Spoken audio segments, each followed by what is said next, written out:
Good evening, everyone. Today we are going to discuss about sampling. Sampling as a bridge that connects between the continuous time and the discrete time world. It's not like usual take on the sampling. We'll be discussing how the outputs of the continuous time signal, the Fourier transform signal, CTFT and the DTFT, how they can be related to the sampling. We'll discuss about some aliasing, and main aim would be what's the connection between the CDFT output and the DTFT output and how we can achieve that. So let's begin. So consider a continuous time signal XC of t, and it's suppose we have an uniformly spaced samples. We take uniformly spaced samples of XC of t at k, at each t is the sampling period. So it will something look like this, which in turn can be assumed as x of n sequence of numbers. Like we have the samples as 0, t, 2t, 3t, 4t and all. So, and similarly consider a sequence at 0, 1, 2, 3, 4 and 5. So what we need is need to find a relation between both the continuous time signal and the discrete time signal. So consider sequence x of n equal to xc of kt. So let's start. So x of n, the DTFT output would be given as x e raised to j omega, and xc of t CTFT output would be given as xc of cap omega. Pardon my handwriting, but yeah. So what's our our goal is to find the relation between the CTFT output and the DTFT output of x of j omega x. Yeah. Okay, let's go on. So first we'll discuss what is impulse transform. Impulse transform of a signal. For that, let's take a signal p of t. It's an impulse train, and it can be defined as p of t is summation of from n minus infinity to infinity delta of t minus nt. So delta t is a continuous time impulse with period t. So how to sample? So for sampling, we multiply the continuous time signal with the impulse train we have. So to get the sample, x of xs of t. So let's put this formula here. xct is our continuous time signal with impulse train. So with shifting property,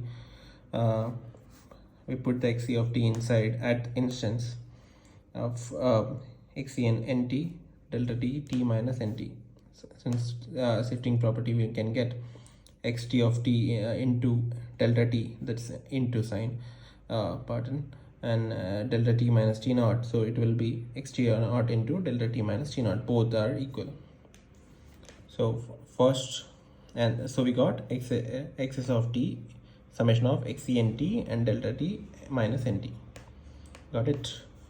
And from here we get now let's find the CTFT. First part, CTFT xs of cap omega. Xs of cap omega is minus infinity to infinity. This is a normal formula for continuous time Fourier transform. Xs of t into e raised to minus j cap omega t dt. Putting this value here, we'll get the minus infinity to infinity minus n minus infinity to xct xcnt delta t nt into e raised to minus j cap omega t dt. Let's keep the mathematical part inside out of this conversation, and we will interchange the summation and the integration. Yeah, there's proof for this, but yeah, now we're not going to discuss here. So in integration we brought inside. So yeah, so xe and t is outside, and anything with the delta t minus t, we know integration as e raised to j cap omega t, with it the t will be at this instant, only this value will be present. So we have e raised to summation minus n in minus infinity to infinity xe of nt e raised to minus j omega nt. This is the first rule, first derivation of the formula of our, yeah. So CTFT of sample signal xs is given by this in terms of continuous time signal xc of t. It's given by like this. Yeah. So next thing we need to derive is CTFT of xs or sample signal in terms of Fourier transform of continuous time signal. So we know that cap xs of t is xct of p xct into the impulse train p of t. So we know from DSP courses that multiplication in one domain is convolution in other domain. So we have xc of t cap, so xc of capital omega convolved with p of capital omega. So our convolution of the p of t is given by this. My hand's a bit paining. Yeah, given by 2 pi by t summation k equal to minus infinity to infinity delta cap omega minus k omega by s. So just putting it this value in this to get excess of cap omega, and solving 2 pi cancel, t would be there, xc of cap omega. So again multiply convolving with the impulse will give it as 1 upon t, the cap omega 1 upon t summation from k equal to minus infinity to infinity xc of cap omega minus k omega s. Yeah, so this is the second derivation, that is in terms of xs in terms of the CTFT output of the continuous time signal xc. First one was in terms of only xct, the continuous time signal itself. Yeah, so yeah, so from this what we can derive, what we can learn from this is that from this it's a periodic repetition. It's periodic repetition of xc of t. What is the sample signal? The sample signal as the periodic repetition of xc of cap omega, isn't it? We can see at minus k instance, or at minus k instance we can see multiple copies of xc. And another important point is that we got a gain of 1 by t. We got a gain of 1 by t. Okay, so sampling in one domain, we did sampling in time domain, will cause periodic repetition in the other domain. Got it? So in this is sampling of xct, we got xs of t, for that the frequency domain xs of cap omega, and so since it's periodic, we got this result, xs of cap omega is xs of cap omega plus cap omega c. Yeah, so it will look something like this. So this is our Fourier transform, I mean in frequency domain of the xct, the continuous time signal. So after sampling, how it will look? It has 1 by t of gain, and it has multiple copies of itself. So it became periodic, and it became and it has an gain of 1 by t. So since it was cap omega c to cap omega c, and it has multiple copies at other instance, at the sampling instance, the cap omega s, and yeah, with the 2 cap omega c, the value. Yeah. Okay. So one thing we can derive from this cap, so we can see that cap omega s, if the sampling rate is more, the cap omega s, the distance between the copies, starts decreasing. It's inversely since it's the frequency is inversely proportional to the time. So we need some value.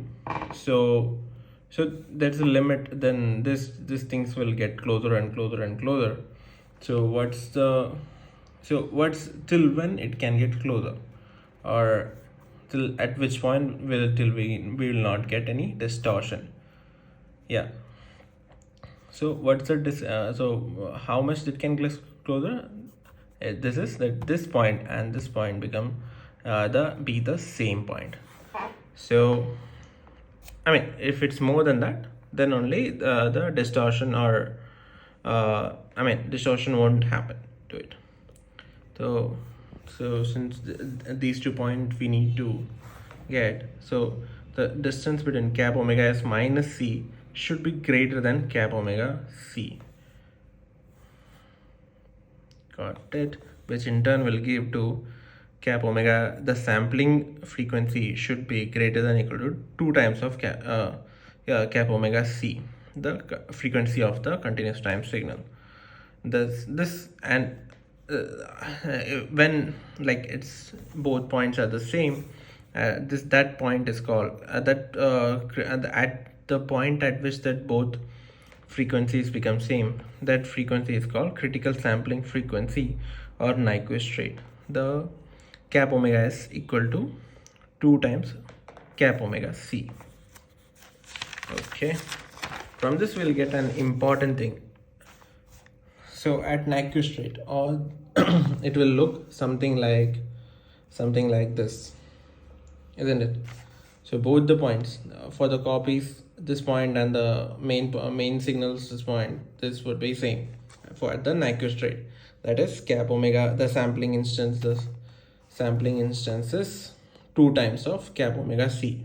We can see it from here. So what will happen if the sampling instant is and we have undersampled the signal. Undersampling the signal means we are the instance at which the samples are taken are very spaced apart. Therefore it's spaced apart in time, then and it gets closer in frequency. So this condition we can see.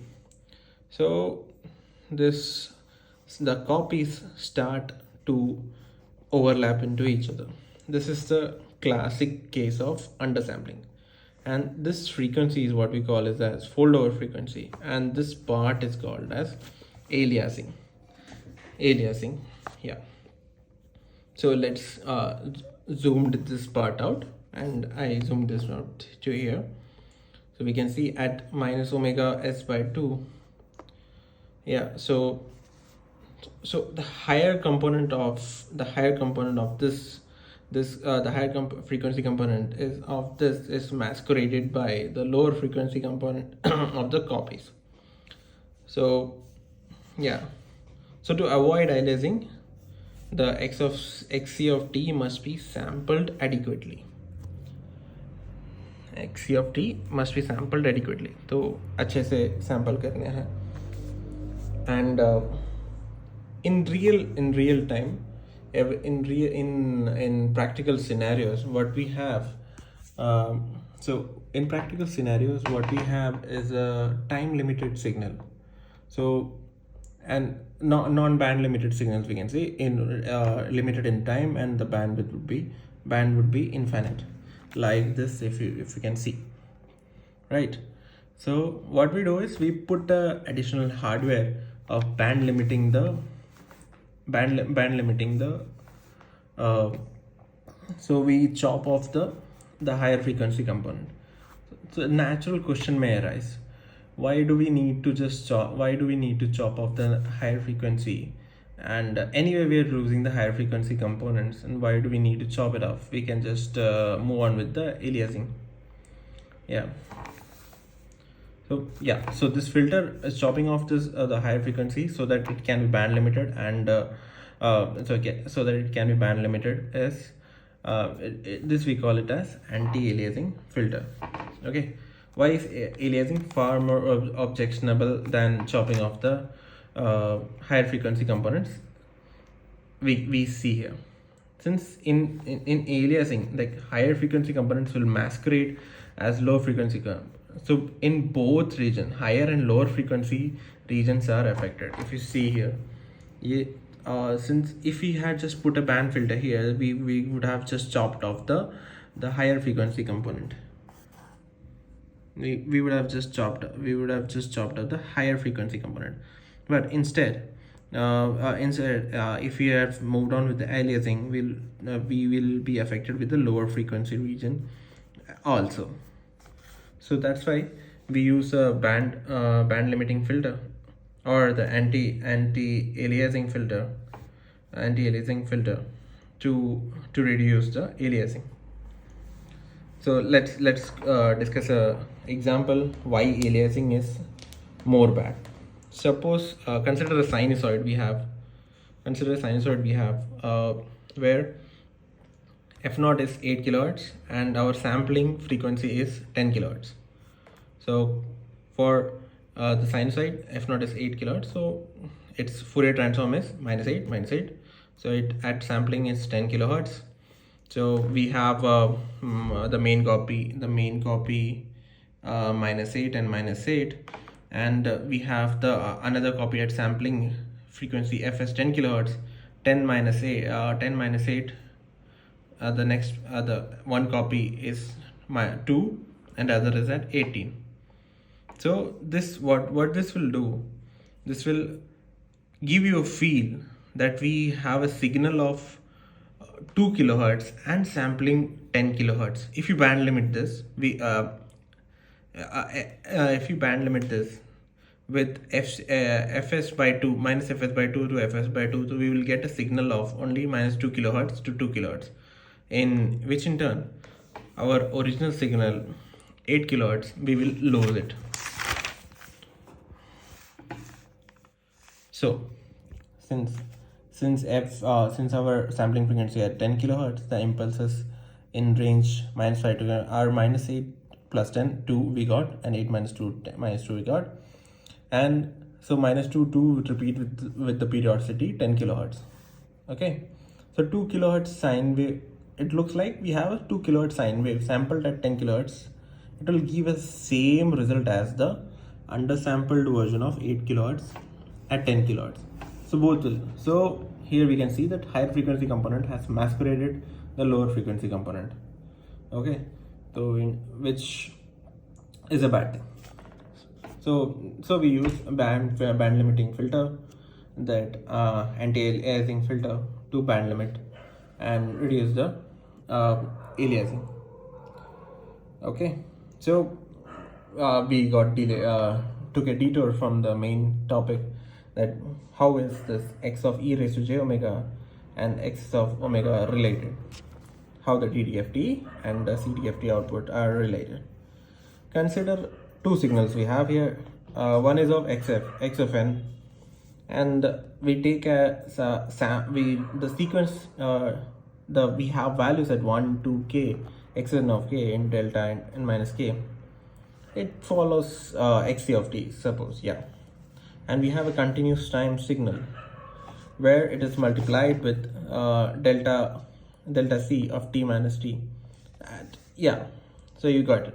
At t instant, at all the 0th instance, t instance to t, we have impulses here, and it is multiplied by xc of t. So we got the values of the xc of t at these impulses. Got it? Consider these two signals, and these two signals are related by, so x of n is approximately equal to xc of nt. Yeah, since we have the sequence number here and we have the impulse string here. This is the basic DTFT formula: x of e raised to e to j omega, summation minus summation for n minus infinity to infinity, x of n e raised to minus j omega n. Okay, putting this value here, summation n raised to minus n minus infinity to infinity, xc of nt e raised to j minus j omega n. Okay. From previous derivation we have with excess of omega, we got this previously. We derived excess of cap omega in terms of continuous time signal.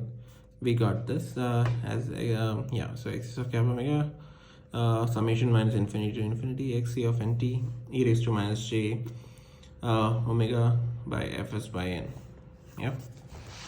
So okay, let's consider the signal. So we need to derive a relation between them. So let's consider a signal ysf of cap omega and equal to xs into fs cap omega. Okay, so here xs is scaled by a factor of to give ys of omega. Since in most practical cases the sampling frequency will be greater than 1, it can be interpreted as a compression of factor of fs, isn't it? So xs is to it's compressed. So for value ys of 2 pi, we're putting it here. We got xs of 2 pi fs, which is nothing but xs of cap omega, isn't it? So ys of omega, we derived it as it's 2 pi periodic. Okay, ys of omega. Thus, the cap omega s is a periodic function. X is the cap omega s periodic function. So this is periodic since we got from the sampling that it gets sampling. It gets periodic. This and it becomes 2 pi periodic. When we have a compression factor of fs, and which will give it as x. So just by rearranging the terms, it will give us as x of e raised to j omega, which is nothing but our DTFT. DTFT is 2 pi periodic. Yeah. So let's discuss. Graphically we can see that. So it becomes this was the final result. Cap s omega periodic function becomes 2 pi periodic. How it will become 2 pi periodic? X of e raised to j omega after scaling the frequency axis by fs. Okay, so let's go one by one the whole procedure what we did here over here. Initially we had xe of cap omega. This is our continuous Fourier transform of continuous time signal xe of t, and we did sampling on that xe of t to get this frequency spectra.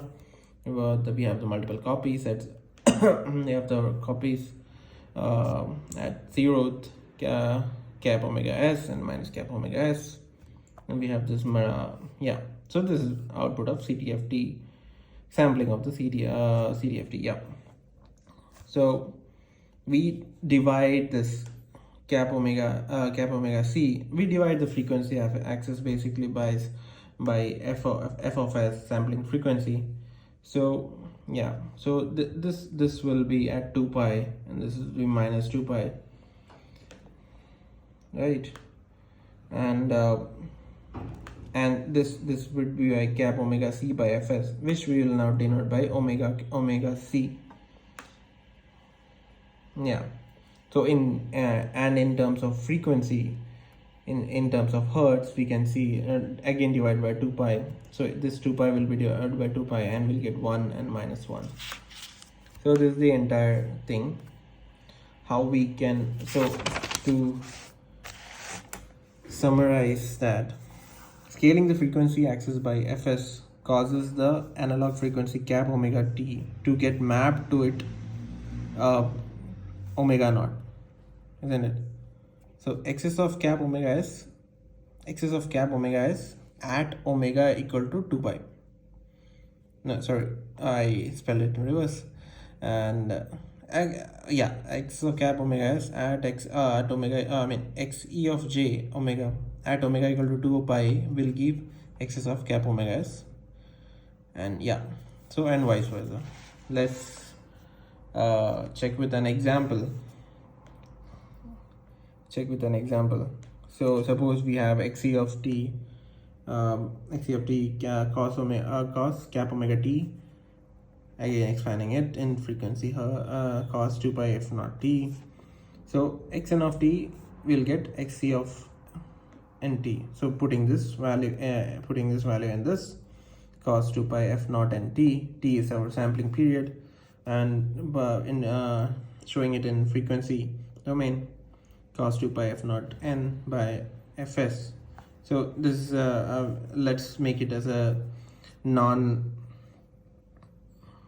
unit, f naught. So cos omega naught n. So this is a x of n. This is a sequence. DDFT of this we can see by this result, and this is 2 pi periodic. Okay, we need to show DDFT of this, and the CDFT or the cos cap omega t are same. So cos cap omega t CDFT we can get by this formula, and this is not periodic. Okay, and this minus infinity, the cap omega can be any value minus infinity or infinity. So what we need to show, xc of t, Fourier transform s cap omega t, doing sampling, that is repetition and scaling, we'll get the x cap omega t. We kept x's of cap omega, we substitute with omega fs. We take the instant at omega fs, we'll get the DDFT. With this we need to prove. So x's of cap omega t we got as this. This is the Fourier transform of the sample signal for xc of t cos omega cap t. Okay, this is minus cap omega s by 2. The cap value is between this periodic, so it would be in between cap omega s bandwidth. Okay, so we're putting this the value of finding this instance at the value cap omega at omega fs.